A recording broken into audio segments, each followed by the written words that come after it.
Olavo de Carvalho morreu. E com ele morreu uma série de polêmicas. Com ele morreu o guru de um governo que sempre o teve como grande intelectual, como grande filósofo. E apesar de toda a polêmica, no primeiro programa que eu faço esse ano, é emblemático poder falar de um personagem como Olavo, como o senhor Olavo de Carvalho. E a gente poder destrinchar um pouco rapidamente aqui nesse vídeo, no nosso canal, quem era o Olavo de Carvalho? A quem interessa o seu pensamento, se é que dá para se falar em pensamento. E antes disso, colocar aí para você na telinha, né, como é que se deu aí a repercussão da morte desse personagem tão polêmico. Segunda-feira, nos Estados Unidos, o escritor Olavo de Carvalho, 74 anos, internado em um hospital da Virgínia. Olavo Luiz Pimentel de Carvalho nasceu no dia 29 de abril de 1947 em Campinas, no interior de São Paulo. Foi escritor com mais de 30 obras publicadas, entre livros e ensaios, e é considerado um dos grandes expoentes do conservadorismo no Brasil. Foi apontado como uma influência para o presidente Bolsonaro durante a campanha à eleição em 2018 e início de seu governo. Estudou filosofia na PUC do Rio de Janeiro, mas não chegou a se formar. Olavo começou a trabalhar aos 18 anos no jornal Folha da Manhã. E, ao longo da carreira, escreveu artigos para jornais de grande circulação no país, como Folha de São Paulo e O Globo. Muito ativo nas redes sociais, o escritor realizava cursos online sobre filosofia e política. Nos anos 2000, Olavo de Carvalho se mudou para os Estados Unidos, onde morreu na noite desta segunda-feira. Olavo deixa a mulher, Roxane Andrade de Souza, 8 filhos e 18 netos. Olavo de Carvalho, o guru da extrema-direita, o grande oráculo da Virgínia, nos Estados Unidos, ou simplesmente um velho fumante que falava muito palavrão, e um grande youtuber. Na verdade, na terceira idade, o Olavo de Carvalho ele conseguiu aproveitar bem dessa linguagem que se estabelece por meio, das mídias digitais, por meio do YouTube. Com seu canal do YouTube, que por sinal, segundo ele, serviu de fonte de renda durante muitos anos, a partir desse canal de YouTube é que o Olavo de Carvalho passou a ser levado a sério. Pelo menos levado a sério por uma série de seguidores, discípulos que passaram a surgir no momento em que o Olavo começou a fazer os seus programas do seu canal. Mas no final das contas, o que representa o Olavo de Carvalho, além do obscurantismo, além do negacionismo, além do equívoco intelectual? Porque na verdade o Olavo, a gente tem que destrinchar quem é o Olavo, primeiro na seguinte posição: será que o Olavo de fato era filósofo? Será que ele era um pensador? Bom, para alguns menos radicais, sobretudo aqueles que não são necessariamente da esquerda, tão criticada, tão atropelada, tão insultada, tão xingada pelo Olavo de Carvalho, o Olavo de Carvalho era sim um pensador. Só que um pensador que não deixa de ser equivocado. Porque, ao ser pensador, não significa que você pense só coisas geniais. Você também pode pensar besteira. E, no caso, o Olavo não só pensou, como falou muitas besteiras. Essa que é a realidade. Agora, dizer que o Olavo era um filósofo, aí você vai entrar aí num problema conceitual e num problema ético profissional muito grande. Porque, em verdade, ele não tinha diploma em filosofia. E muitos ditos filósofos profissionais, professores de filosofia, inclusive você tem o Paulo Girardelli, aqui no YouTube, que tem um canal muito interessante, por sinal, que é filósofo de fato, filósofo formado. Aqueles filósofos com formação intelectual e formação acadêmica, com diploma de filósofo, acham, no mínimo, um insulto classificar o Olavo de Carvalho, finado agora Olavo de Carvalho, como filósofo. Em verdade, eu concordo. Eu acho que o Olavo de Carvalho não era filósofo. Ele era, sim, um retórico. Ou, por que não dizer, um sofista. E aí eu explico. Vejamos, nesse pequeno vídeo aí, o que quer dizer um sofista. O que significa, na verdade, o sofismo? Dá uma olhada aí. Olá! A filosofia é um campo de estudo que teve a história marcada por importantes pensadores. Hoje vamos aprender um pouco mais sobre os sofistas. A palavra sofista significa sábio. Os sofistas eram considerados oradores que andavam pela Grécia, de cidade em cidade, repassando seus conhecimentos. E para isso eram cobradas altas taxas. Eles foram os primeiros gregos a cobrarem em dinheiro a transmissão de ensinamentos. Os sofistas fascinavam aqueles que ouviam suas palestras, ensinando as pessoas a transformarem argumentos fracos em argumentos fortes. Usavam técnicas de ensino de convencimento das pessoas de acordo com os interesses próprios de cada um. Ensinavam a quem quisesse pagar e sobre qualquer coisa. Se diziam seres portadores de um saber universal. Eram ensinamentos sobre assuntos variados, como retórica, matemática, política e gramática, por exemplo.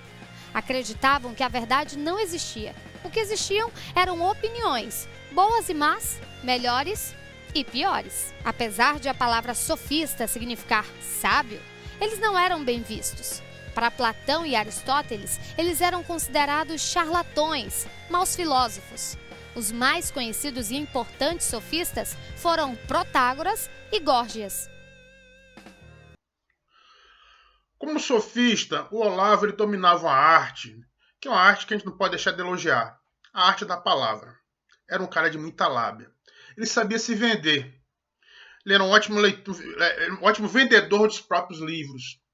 E o Olavo ele entrou bem na época, na chamada crítica ao chamado politicamente correto, sobretudo nas primeiras décadas desse século.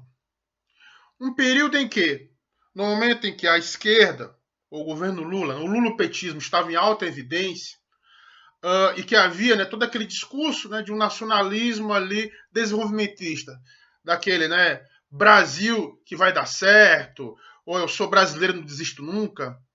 Havia naquela época uma espécie de, como é que eu poderia dizer, dispersão das divergências. Havia apenas o otimismo do lulopetismo. O otimismo do Bolsa Família, o otimismo do desenvolvimento social, o otimismo do emprego, o otimismo das commodities. E nesse otimismo, o Olavo ele não surfava, ele achava que, e de certa forma isso é válido, havia necessidade de um pensamento crítico. Um pensamento crítico na imprensa brasileira, que na época era representada por caras tão polêmicos quanto o Olavo, como o Diogo Mainardi, e no meio intelectual, tipos ali que não se coadunavam com o pensamento majoritário de esquerda que existia na academia, que existia no ambiente universitário, de certa forma contemplado com as conquistas do lulopetismo. Pois bem, o Olavo, claro, ele não tinha envergadura intelectual de grandes pensadores de esquerda como a Marilana Chaui, por exemplo. Jamais. Ele não pode ser comparado nesse sentido. Mas o Olavo, ele representa exatamente um pensamento de uma classe média órfã, de um representante ali, de um pensamento crítico à esquerda. E veja bem, numa democracia é importante você ter um pensamento crítico, é importante você ter pessoas que pensam diferente, mas o Olavo ele enviesava da pior forma, através da crítica muitas vezes inconsequente, ou da crítica inconsistente, ou da crítica pela crítica, ou da crítica pelo mero uso da retórica. E aí, mais uma vez, eu repito, o Olavo se deu muito bem nisso, porque ele era simplesmente um retórico, um cara que sabia usar as palavras, muitas vezes sem fundamento algum, ou muitas vezes até com criatividade, mas sem explorar essa criatividade, sem se aprofundar em temas que ele dava em seus cursos, que poderiam ser temas até interessantes, se fossem trabalhados de forma responsável, mas não interessava ao Olavo de Carvalho responsabilidade crítica, responsabilidade intelectual. O que interessava para o Olavo era meter o pau. Meter o pau, xingar e ojeriza seus adversários da melhor forma possível, mesmo que não tivesse razão. E nesse sentido, eu me lembro de um livrinho que eu comprei ainda quando eu era bem jovem universitário, já há mais de 2 décadas, há mais de 20 anos, que está aqui, vou mostrar para vocês, inclusive uma edição que não existe mais, ela está esgotada, Você não vai encontrar essa edição em livraria, que é um livro do Arthur Schopenhauer, de como vencer um debate sem ter razão, sem precisar ter razão. Adivinha quem é que faz o prefácio desse livro, dessa tradução em português? O Olavo de Carvalho. Sim, o Olavo ele prefaciou Schopenhauer. Veja bem, nesse livro você tem a genialidade de um dos grandes filósofos, né, que precedeu o existencialismo no século XIX, que é o Arthur Schopenhauer. Que, claro, você pode ter uma série de críticas ao Schopenhauer, mas o Schopenhauer, de fato, era filósofo.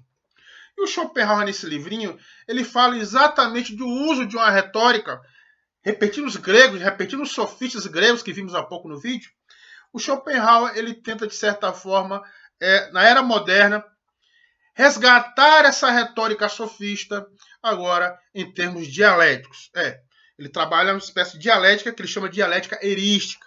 Que aí, claro, eu não vou dar a receita de bolo para quem quiser pesquisar, né? Esse tema é bem interessante, né, sobre a dialética erística.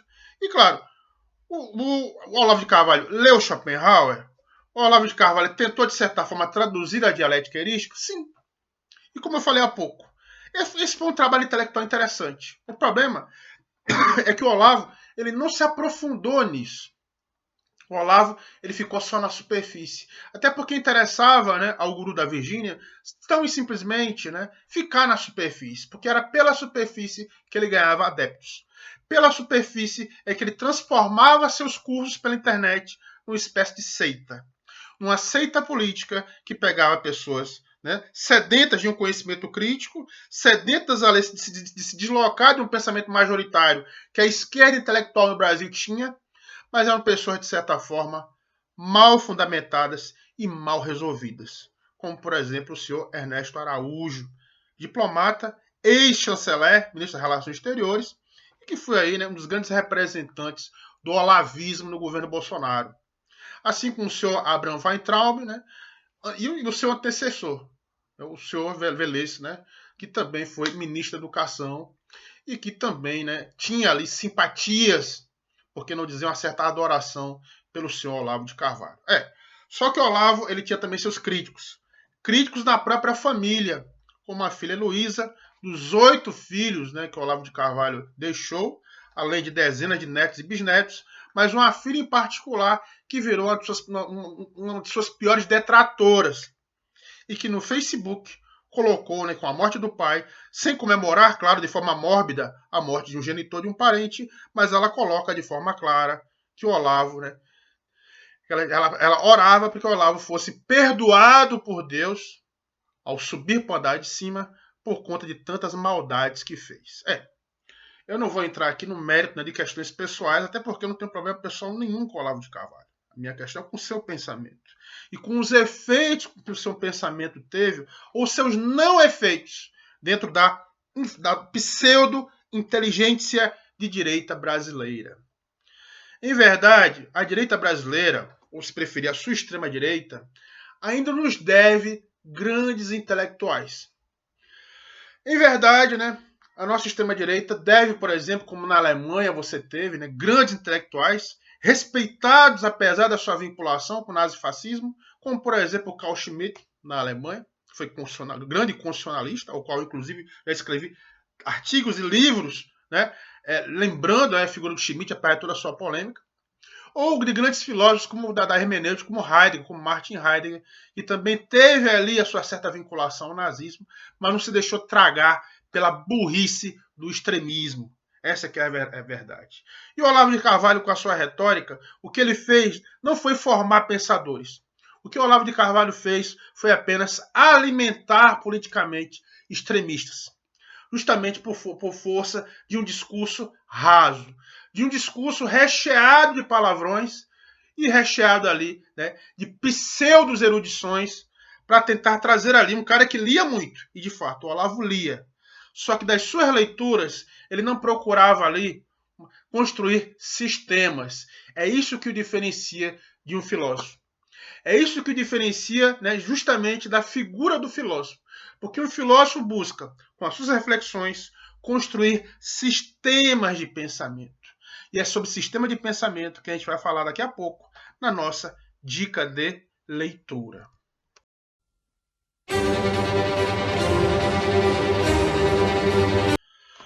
Bom, eu falei aqui do Olavo e falei aqui um pouco do olavismo, né? sem querer identificar o olavismo enquanto um sistema. Na verdade, o olavismo é um movimento político que, por sinal, teve ali a sua ebulição no governo Bolsonaro, com os representantes do Ministério do Bozo, que eu já citei aqui. E o olavismo ainda está presente. E, claro, o olavismo ainda vai gerar muitos discípulos, ou talvez descendentes, ou novos olavos que venham surgir aí pelo YouTube, pelas redes sociais, que hoje, né, é um ambiente, o cyberespaço é um ambiente pródigo para aparecer esses filósofos de fachada.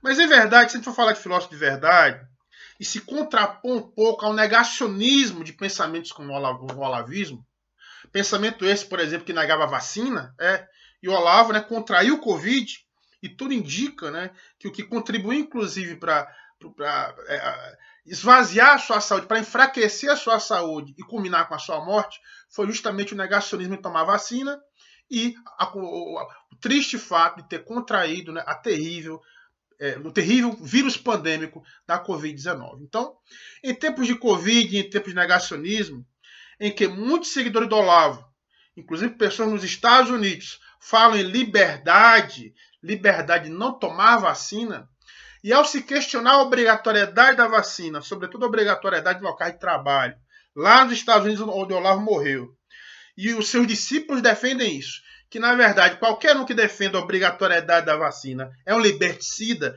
é alguém que é contra a liberdade, vamos entender o que é a liberdade dentro de um filósofo verdadeiro, um filósofo, sim, que criou um sistema. E esse filósofo, na dica de leitura, chama-se Immanuel Kant. O Kant, que está aí na foto, né, e o Kant, né, que é autor de diversas obras filosóficas, dentre elas a fundamentação da metafísica dos costumes. Claro que eu não vou aqui dissecar a obra do Kant. Eu vou apenas trabalhar uma máxima, que é uma coisa muito interessante que o Kant fazia, que o Kant era um filósofo também, né, da moral. Ele era um filósofo do ser, na sua crítica da razão pura, né, ele filosofa sobre a questão da existência do ser, só que na crítica da razão prática, ele trabalha questões bem correlatas com o direito e com a política, que é a questão da moral e da vontade humana. Pois bem, e da liberdade, claro. E ao se pensar a liberdade, a gente pensa o seguinte, no final das contas, ao defender a minha liberdade, ao defender o direito que eu tenho a ser livre, será que é moralmente legítimo eu universalizar, eu querer que todas as pessoas essa liberdade que eu tenho, que é a liberdade de contrair um vírus, e de, se eu quiser, passar esse vírus para outras pessoas, e eu me recusar a tomar uma vacina, porque eu tenho a liberdade de não tomar vacina, mas com essa liberdade eu poder permanecer contaminado, e daí também ter a liberdade de contaminar os outros, essa é que é a discussão que o Kant vai travar. Até que ponto é possível que eu universalize para os demais uma moral que eu acho que é importante para mim? Mas será que é importante para os outros? Essa que é a questão que está sendo traçada. E o Kant trabalha muito bem isso na questão da fundamentação da metafísica dos costumes. A questão da máxima universal. De você agir por moral, conforme a moral, ou você não agir moralmente. E no final das contas, né, você vai ter outros autores, que eu vou citar aqui depois, filósofos, como André Comte-Sponville, por exemplo, que eu já citei, um filósofo francês, que eu já citei aqui em outros programas, e vou citar em outros vindouros que vão surgir. Você tem essa questão, né, de você agir moralmente ou você não agir. Porque agir moralmente é agir pensando não apenas em si próprio, segundo Kant. Agir moralmente é pensar na humanidade. E pensar na humanidade, você que percebe que eu estou tossindo tanto, na verdade a tosse alérgica, pelo menos não é Covid ainda, é você pensar, por exemplo, né, numa humanidade sadia, numa humanidade livre, mas a humanidade que vive com saúde, que consegue viver para poder exercer essa liberdade. Esse é o pressuposto que os negacionistas não colocam. Esse é o pressuposto que o negacionismo olavista não coloca. Esse é o pressuposto que alguém que não é kantiano não coloca. Porque Kant, há mais de 300 anos, colocou essa questão que norteia hoje constituições de países e nações. Questões hoje que norteiam, né, pensamentos políticos. questões hoje que norteiam até mesmo a compreensão ou a interpretação de religiões. Até que ponto, né, eu posso, na minha crença, ser tão egoísta na minha liberdade e achar que a minha liberdade é um valor absoluto, que eu não posso relativizá-la em relação aos demais, e por ver essa liberdade em caráter absoluto, eu não penso no outro, eu não penso na humanidade. Essa que é a grande discussão que a gente tem que fazer, né, ao contrapor Kant ao Olavo de Carvalho, por exemplo. Ao contrapor um filósofo a um retórico, a um mero sofista, não é? A um charlatão de YouTube.